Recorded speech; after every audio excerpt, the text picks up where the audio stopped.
Hey friends, utilizing my freezer is one of the biggest ways that I'm able to save money on my grocery budget. I'm able to buy extras of things that cost a little bit more when they're on sale for a really good price, freeze them, and then pull them out later to use.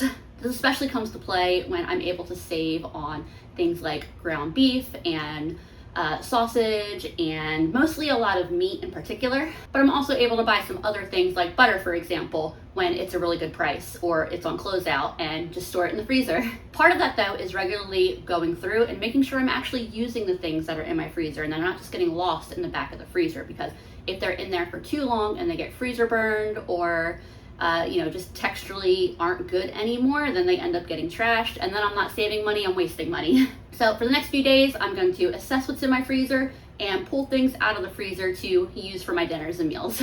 First thing I pulled out of the freezer to make was this pack of brats. I'm gonna do kind of like a bangers and mash situation. I pulled these out of the freezer a few hours ago, so they should at least be, by the time I want to use them, be thawed enough that they're not going to stick to the styrofoam packaging. This really isn't the most beneficial long-term way to store these, but I probably put them in the freezer not expecting to leave them in there super long. I've got 2 onions here that I'm going to slice up. So when I'm done, they basically look just like that. I'm going to get some oil in this pan.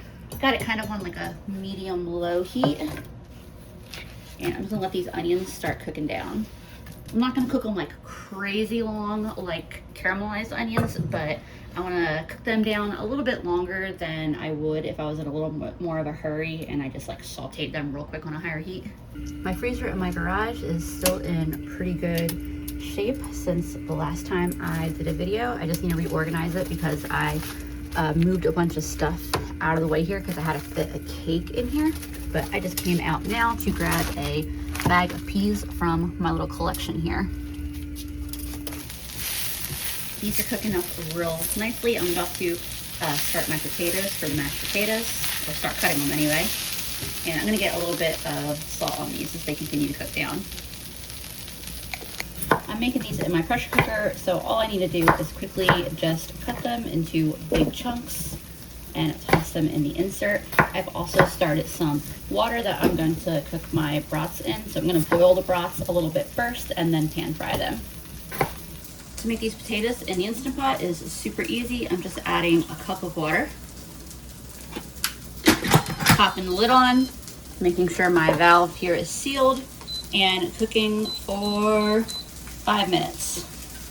My water's not quite boiling, but it's about to be there, so I'm gonna stick my brats here anyway. They're still a little bit frozen, so I'll partially cook them in the boiling water and then I'll finish them in this pan. My brats have been boiling for a few minutes. I just pushed my onions here to the side.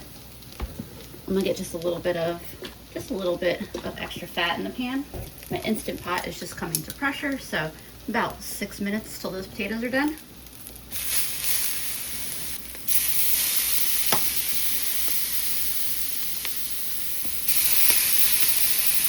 And I'll just cook these for a couple minutes on each side until they're cooked through. I'll grab my meat thermometer to make sure that they, have reached a safe temperature. But should be just, a few minutes on each side. Also changed out that water. I didn't think that foamy brat water would taste super great cooking my frozen peas. I just dumped a little bit of that water because I remembered I don't need quite that much. Because I'm going to pop the lid on this, and then as soon as this heats up, I'll turn that heat down. They're already starting to brown up beautifully. I recommend ground pork being cooked to a temperature of 160, and these are a bit above that, so these are cooked all the way through. We'll pull them out. I'm going to toss just a little bit of water in here real quick to deglaze the pan.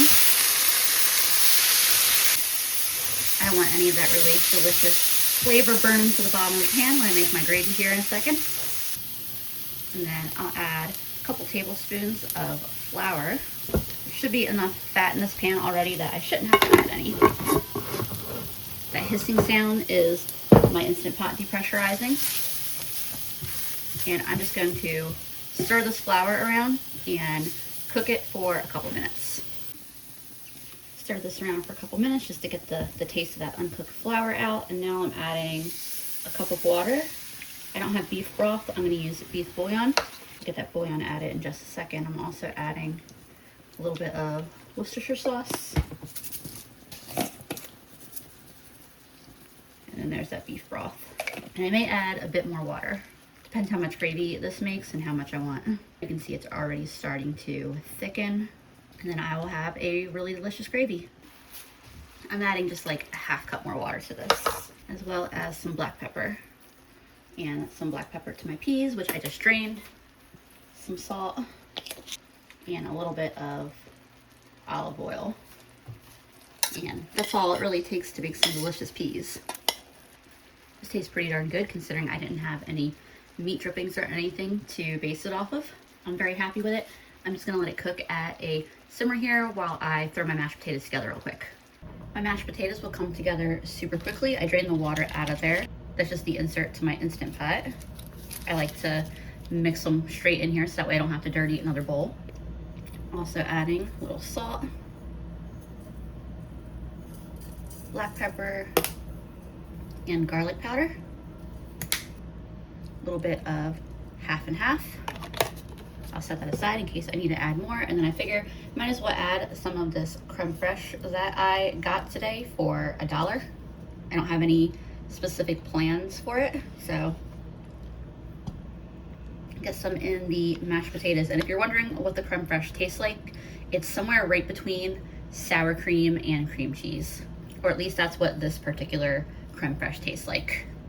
It's a little more sour than cream cheese, but a little more sweet and creamy than sour cream usually is. And then, like I said, I'm just gonna mix this right in the bowl here real quick.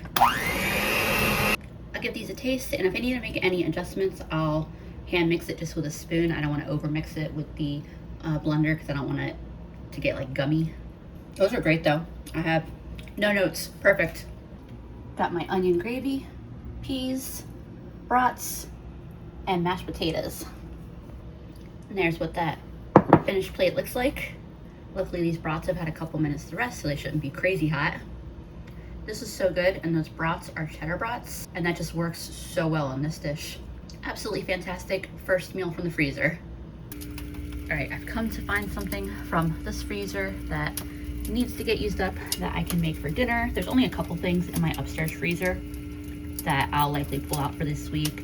A pack of meatballs and a pack of Scrapple. Most of the upstairs freezer is actually pretty well organized and like doesn't really have a lot of old stuff. So I just need to quickly decide what I want to use from up here. I really should use some of this bacon. Some of this bacon's been in here a long time. I got a ham bone I can use. This is ham. I got pork chops. I should start using them. This stuff I don't worry too much about because I pull one of these out probably like once every couple weeks or whatever, and they stay good for a really long time. They're vacuum sealed really well. These are half-pound portions of ground pork. They last really well and they haven't been in there for very long. Ground beef, starting to get a little bit low on my supply, but I'm not stressed about using that because that also lasts really well. And then down here I got chicken. I know I want to use this pack of chicken thighs. That won't be for dinner tonight though. All right, I settled on these chicken thighs. They're boneless, skinless.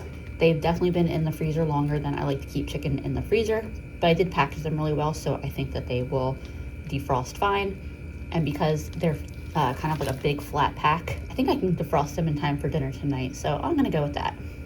I changed my mind on the chicken. I was like, it's gonna take too long to defrost. So I pulled these meatballs that were in the upstairs freezer that I wanted to use up anyway. I got them for $2.99 on Manager Special. It's 16 ounces of meatballs. I had gotten 2 packages of these, already ate one, so I know that they're really good. I'm gonna cook them in my Instant Pot since they're still pretty much frozen. I just let this sit in water so that way I'll be able to get them off the styrofoam so they won't stick to the styrofoam and tear the styrofoam and us end up eating styrofoam. I grabbed this trivet first and then I was like, oh wait, it doesn't fit in this Instant Pot, and I thought I was gonna have to switch to the bigger Instant Pot. But I was like, let me try my other trivet, and I can kind of like just, I don't know if it's intentionally made to fit both sizes, but it fits in this one. So that's what we'll be doing. Get some water into the bottom of there. Trivet's high enough that it still will sit above the water. And then, yeah, these are just thawed enough to come out. Perfect, perfect. There's my meatballs all nestled in there, ready to get cooked up. And I'll just close that. And I'm gonna cook these for 7 minutes. And I'll be eating these meatballs with pasta. So I'm just getting some water started from that. And then I have a pan here that I'm gonna make a sauce in. And I've got all these annoyingly little pieces of garlic from my pasta video that I did last week. And I haven't used them yet because I just didn't feel like dealing with them, but I really want garlic in this. So today is the day. So I'm gonna chop all these annoying little pieces of garlic real quick. Go figure, that actually didn't even really feel like a pain at all today. I guess I was just in the garlic chopping zen zone. My pasta water's almost boiling, so I'm gonna turn the heat on this pan, kind of to a medium low. And I've got like a tablespoon and a half or so of butter here. And I'm gonna drop that into the pan. And as soon as that melts in there, I'll add the garlic. Water's boiling. I don't want to quite make this entire pound of pasta. Going for like, probably like 4 or 5 servings of the 8 that are in the bag. We'll sprinkle just a few more for good luck. Almost forgot, I wanted to salt that pasta water a bit. And my butter is about halfway melted, so I'll get that garlic in there so it's off my cutting board. And I'm also adding a good bit of black pepper to cook with that garlic and butter. It'll take a minute for this to fully heat up. But once it does, I'm just gonna let the garlic cook for a couple minutes until it's nice and fragrant and getting toasty. In the meantime, I've got this kale. I had it for a recipe, and I have a hesitant relationship with kale, so I didn't need nearly as much as the recipe called for. So I tossed it in the freezer, especially because I like kale best when it is cooked, and so freezing it won't negatively affect the texture in that case. So I'm gonna chop a bunch of this up, maybe all of it, making sure to like separate any big stem pieces that might be in here. But that looks like it's not a whole lot. Yeah, any big pieces like that I like to avoid. I'm gonna stick with just what's here, and I'm gonna pop this back in the freezer. It looks like a big gloopy wet pile of leaves right now, which it kind of is, but it'll taste good when it's cooked in the sauce. My butter and garlic are starting to cook up here, and that smell is amazing. I'll just cook this together for 90 seconds, 2 minutes longer. And I've got this can of beans that was also for a recipe, but I didn't end up needing it, and I realized that it is a little bit dented, which I didn't realize. So I don't really want to keep this in my long-term can storage, so I'm going to use these up tonight. I drain these, and then I put just a little bit of water in the can, and I'm just going to blitz these up real quick with my stick blender. That took like 15-20 seconds. I love this thing. My garlic is all golden. I probably could have cooked it for like a minute less than I did, but it'll be all right. So I'm adding my pureed beans. If you don't like beans, you could omit adding the beans entirely and still continue to make the sauce as is. If you're someone who wants to like beans, but you don't like whole beans for whatever reason, the texture, the taste, this could definitely be something to try. These were cannellini beans. You could use any white bean in a sauce like this and it would be good. That's one thing I've really been enjoying lately to kind of like increase the nutrition that I'm getting out of pasta recipes, is adding beans. And I just turned the heat down on that a little bit. I just want it to be cooking at a really light simmer, a very light boil. I'm adding that kale in. Let me make sure that that has some time to cook. And then remember that creme fraiche that I used for the mashed potatoes? I'm going to add a good chunk of that. I may end up using all of it. We'll see how it tastes. You could also go in, if you don't have creme fraiche, you could go in with cream cheese or heavy cream. And then I also want to take a little bit of this pasta water over here, and I'll add that in as well. And I'm just gonna stir this to smooth it out, let it come back up to that little simmer, and let it cook together for a couple minutes. The meatballs did finish in the Instant Pot, and I let the Instant Pot natural release for like 3 minutes, and then I released the rest of the pressure, and so they're just ready for me whenever I'm ready for them. I drained my pasta so it wouldn't overcook, but I did reserve some of that pasta water just in case I need it. And while that sauce cooks, I have some Parmesan, and I'm gonna grate that up. I'm not sure how much yet, maybe like this much of the block, I don't know. Probably go with that. Gotten some good use out of this Parmesan block, let me tell you. And I have a lemon wedge in my fridge that's getting ready to go bad. I'm not even really sure why I saved that half of it. I don't think there's really anything juice-wise in there. And this isn't something I would specifically go out of my way to buy a lemon wedge for, but since I have it and it's about to go bad, I'm gonna drop a little bit of lemon juice in there and get that seed out. I thought I grabbed all the seeds out of here already. There we go, no seeds in there. But the lemon juice will just like brighten this up a little bit. At this point, I'll add that Parmesan in, and I'll get that all stirred in. Then I will give this a taste. That's really good.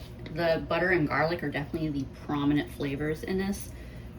Cannot taste the beans at all. That's just what that needed. A little extra salt and pepper. So I'm gonna add that pasta. Get that pasta all nice and coat it in the sauce. I think I might have made just the right amount of sauce for the pasta, or pasta for the sauce, whichever way you want to look at it. And then I'm gonna dump these meatballs in there. That way they can also get nice and coated in the sauce. And this is pretty much ready to eat. There's what the final dinner looks like. Cut up one of those meatballs so I could get a bite. That is really, really good. The lemoniness is pretty subtle.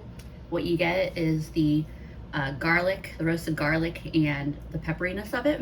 I would have rather had spinach or broccoli than kale, but when you're in a budget kitchen, sometimes you gotta use the things you have instead of the things that you want. I definitely thought about running out to the store and grabbing broccoli because it's on sale this week anyway, but there really was no reason to put off using that kale. Like, I still like this dish. Just because I was craving broccoli or spinach doesn't mean I had to have it. And I think a lot of times using up something that you have, but it's not necessarily what you want, might be the most challenging part of sticking to a budget for cooking and eating. I know a bunch of y'all are probably superstars at using up everything. I just kind of wanted to like acknowledge that I recognize that struggle for those of you who do have that struggle. Those meatballs, by the way, are really, really good. I will be buying them every time I see them marked down at the grocery store. Hey friends, it's the next day. My chicken is mostly thawed. It's a little frozen in the middle, but that's okay. And I'm not even sure if I'm gonna use all of this chicken tonight. In fact, I probably won't, because it's 3.5 pounds. It's a lot of chicken. I'll probably use like a little over half of it. I'm getting started kind of late tonight, so I'm going to cook something that's like relatively quick and easy for me. I'm making kind of a simple butter chicken. I'm gonna get some oil in a pan. I'll let that start heating up so I can cook my chicken, and I'll get this seasoned. Andrew already started some white rice for me. Get some of these pieces out and season them on a plate here. A little frozen spot, but that's okay. I have the pieces that I want out, a little over half. These pieces that are in the bag are still fairly frozen, and I'll use them tomorrow, probably for dinner. And I'll quickly season these chicken thighs with some salt, pepper, paprika, garam masala, and then I'll flip them and season the other sides. Make sure, ones like this that are tucked underneath other ones get seasoned. Most butter chicken recipes, I think you would do a marinade in like a Greek yogurt. I'm not claiming to make an authentic recipe. This is just how I'm doing it. Since these are boneless, skinless thighs, they won't need nearly the cook time that bone-in would. Hopefully they all fit in my pan here. That was definitely a good reason not to make any more than I am, because I don't really feel like doing it in batches. It's a little tight, but it will ultimately work out. The plan is to sear the chicken for a few minutes on each side so they get a real nice color on them, and then I'll lower the heat and continue cooking them for a few minutes, make sure they're fully cook through all the way and nice and tender. I'll flip my chicken, let it cook in beautifully. Smells wonderful. In the meantime, I'm gonna dice up an onion. And the onion's actually gonna end up getting blended up, so I don't necessarily have to like have a real fine or even dice here.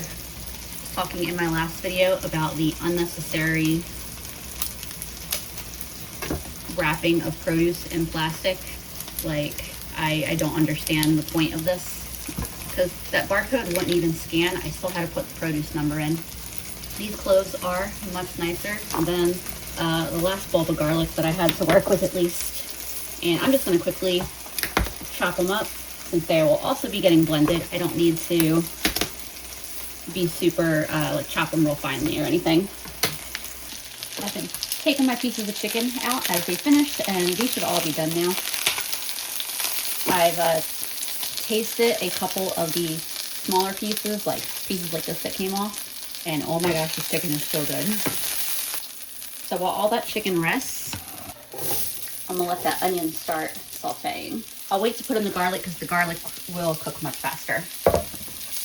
And if I end up needing to deglaze this pan so that way all that really good flavor on the bottom doesn't burn, I'll do that, but for right now it looks like it's fine. The moisture in the onions actually lifted a lot of what was sticking to the pan off, but I am gonna add a little bit of water to deglaze because the stuff that's still there is starting to get pretty dark.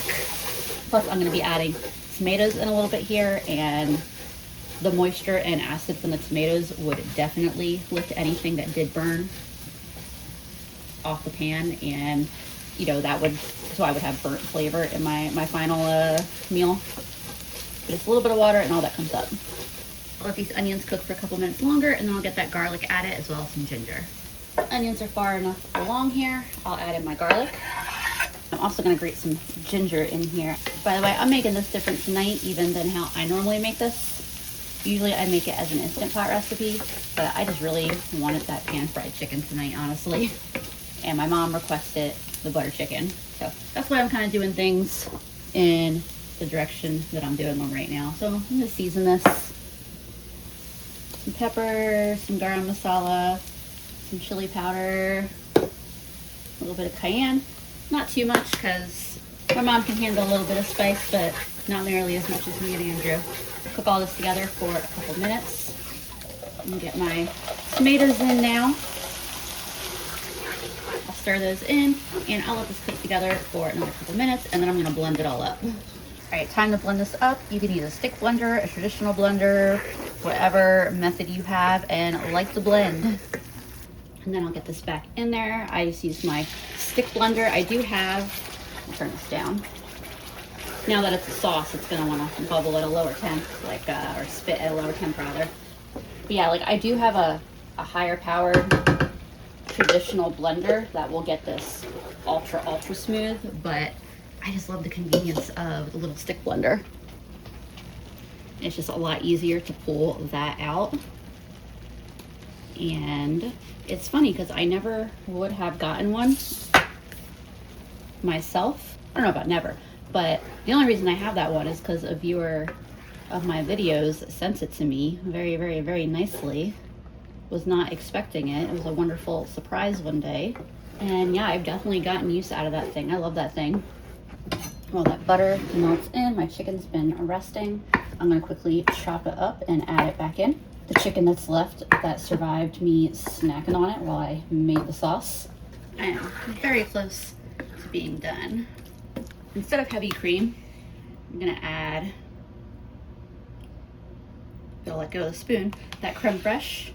So I'm 1 tub down, and I actually had bought a second tub of it, also for $1. So I'll add some of that too. And if I feel like I need to add any more liquid to thin it out, I do have some half and half I can add in. But I'll get this all fully stirred in and give it a taste and see what I think. And I did just go ahead and turn the heat off at this point, by the way. I think there should be plenty enough residual heat in this pan that everything will stay nice and hot. I decided I am gonna add just a little bit of half and half to thin this up a little bit, just because I have it and it needs to get it used up soon. Having a little taste now to see if I think it needs anything. That's really good. That's perfect. It tastes so good. I don't normally add creme fraiche to this. Usually I would just use some half and half or heavy cream. And I can specifically taste the creme fraiche in there a little bit, and it's really, really good. Especially against that garam masala and cayenne. They are really complimentary. That's really good. Here's that white rice that Andrew got started for me earlier.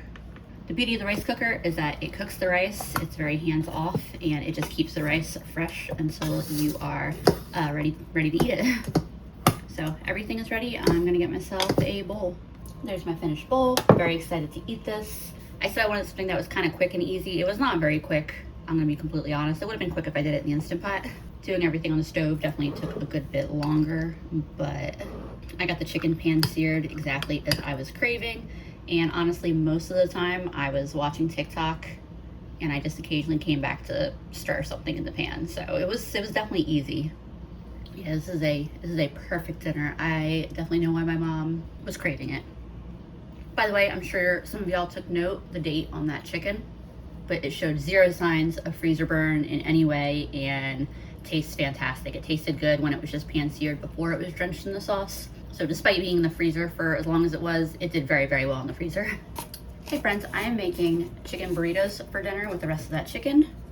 I want to have a little bit of rice to go in them. So I got 1 cup of rinsed rice here, and I'm just seasoning that with some bouillon, some pepper, some garlic powder, some chili powder, and some onion powder. Adding 1 cup of water to this. This will finish and it'll stay warm and ready to eat for when I'm done the rest of it. I went to go get the chicken. I opened the fridge door and I just stood there for a minute looking like a weirdo, not being able to remember what I went to the fridge for. So this part is gonna look real familiar from last night. I'll get this seasoned real quick, and then my pan should be hot enough at that point. And to season these, I went with salt, pepper, garlic powder, some of this Padilla taco seasoning, and some chili powder. And just like yesterday, I'm gonna sear these in the pan on both sides so they get some nice color on them and cook all the way through. And while that chicken cooks, I'm gonna cut up all of these veggies. I got 2 onions, 2 bell peppers, and 1.5 jalapenos. Quick tip about chicken: if it sticks to the pan, it probably isn't ready to be flipped over. It should release from the pan really easily. And for the onions, I'm just cutting them into strips. That takes no time at all. I also cut my peppers into little strips, but just a bit shorter than onions, and I am doing lots of snacking on the peppers. And then jalapenos, I'm cutting into even littler pieces. Chicken's done. I'm gonna get that out of the pan. I'm gonna just put it on the plate that I used to season them, but I did fully wash it. And then I'll drop just a touch more fat in here since we are cooking up a lot of veggies here.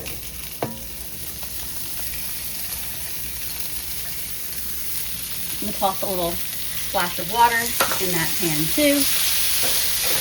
And I'll cook all this for a few minutes together while that chicken rests. And while those veggies are cooking, I got a couple Romas here that I'll dice up. I realized I meant to put a couple of the Romas into the rice.